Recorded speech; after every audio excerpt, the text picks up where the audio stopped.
So while we're letting the etch primer and everything cure and working on the front, we also want to do a little bit of work on the back end of the miner here. And you can see that obviously we're going to have to refinish the interior. It has the wood here, but it's missing the coating, vinyl coating or Rexing coating. None of this is the way it should have been, and so we're going to have to obviously get an interior kit to do that. You can see a little bit of the remainder of that sort of lime green vinyl that was in the car originally. And it's also been very liberally coated here in the back with underbody sealer, and that's probably kept it nice. I mean, it hasn't rusted. But if you look further back, you can see it should be the blue color, the same teal blue. And the tank would be black, a glossy black, because that was added after the body was sprayed.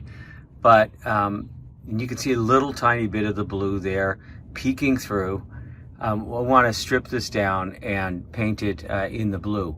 Now, there would have been a cover over this as well, a black cover, so that it would sort of hide the spare tire, which would have fit in here, and the tools and all that, and we'll replace that. But I just feel, since I'm doing all the work on the under the bonnet area, the engine bay, I may as well get this right and match it to that.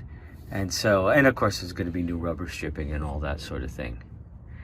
So the first thing that I want to do is to get the rear bumpers out of the way. And they're easy to take off. There's two big bolts there. Eventually, I'm also going to be taking the lights out of the back and everything else, because I'm going to refinish the wood, and I'm going to put new lights in. They just have the sort of acrylic ones, and they're not very nice. So we're going to definitely redo that as well. There's another issue that I'm dealing with the rear end of this thing, which is the lower rail here. The wood's really good in the car, but this lower rail is not in great shape. And you can see that it's got some deterioration there. And so I'm going to want to I'm going to have to repaint this bit here anyway. It'll be body color. And so once I've got to pull that off, we'll talk about how to do that. Once that kind of valance is off here, we'll see what kind of condition this is in. And it may need to be replaced, which is not going to be the easiest job in the world, because it kind of grooves into the back posts here on the car. We're really lucky here. These two big bolts that hold on the rear bumper and the license plates and the license plates lights are really coming off very easily. So we'll be able to pull this off in no time. And of course, it's interesting. I don't see any wires here going to the license plate lights. So we're going to have to remedy that. And by the way, the black finish on those, you see a lot of these are done in chrome, but I do believe that the black finish on them was the original color on the Morris, and you can see those lovely little hex screws, chrome screws there. So we will definitely be refinishing those in black. So the rear bumper and the license and the lights came off really easily. To get the metal, we want to paint the metal valance. To get the metal valance off, there's a couple carriage bolts that go through here and here. And if they are corroded on, you can't just grind this off and then push them forward, because you don't have enough room here to get them out. The nice thing is, in this car, in this particular instance, put a spanner on them, and they loosened up right away. So that will be able to, I'll be able to remove those.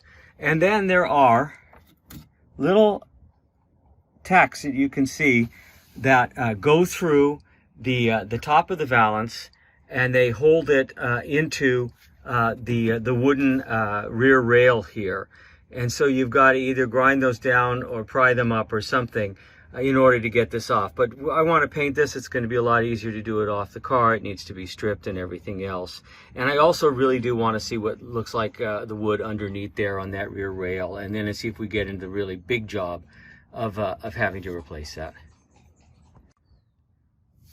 So I ended up taking out the rear valance and the what was left of the rear rail, and the problem was that the rear rail had at the bottom section there had corroded, and you can see the inside.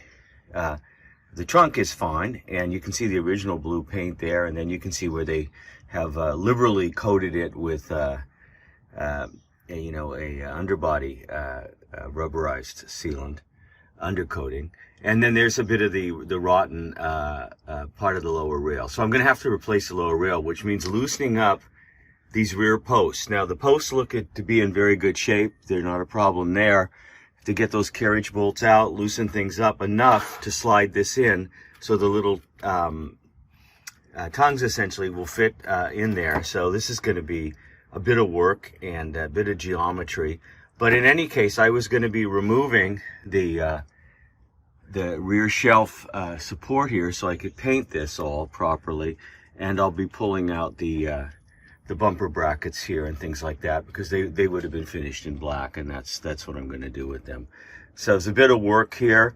I didn't want to have to do this, but that's basically what it took, and then we're going to have to work on figuring a way to get a new rail in there. It's over 50 pounds for one of these rails, but that's just what it's going to take. And the good thing is that the rest of the wood looks very, very solid indeed. So hopefully we can loose up these rear posts enough to open them up and get a new rail fitted in there.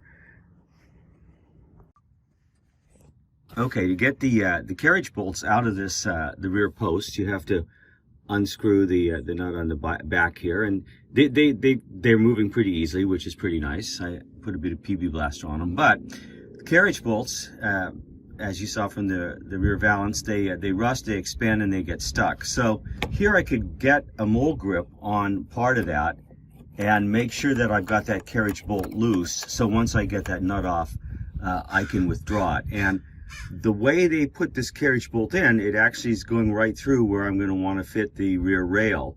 So it's got to come out. And it has to come out anyway, because I'm going to pull out the rear shelving here when I strip I strip all of this undercoating off of here and repaint the spare tire compartment in the proper blue paint. So I got to get this out. It's got to be moved, and it's going to have to be moved so I can expand the rear posts and get that rear bottom rail in there.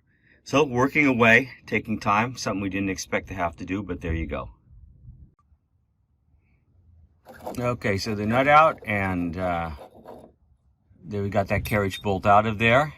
There's still going to be a couple of screws, typically, that hold this plate here, and we're going to have to get at those one way or the other, or chisel them off to break this free, because we're going to take this out.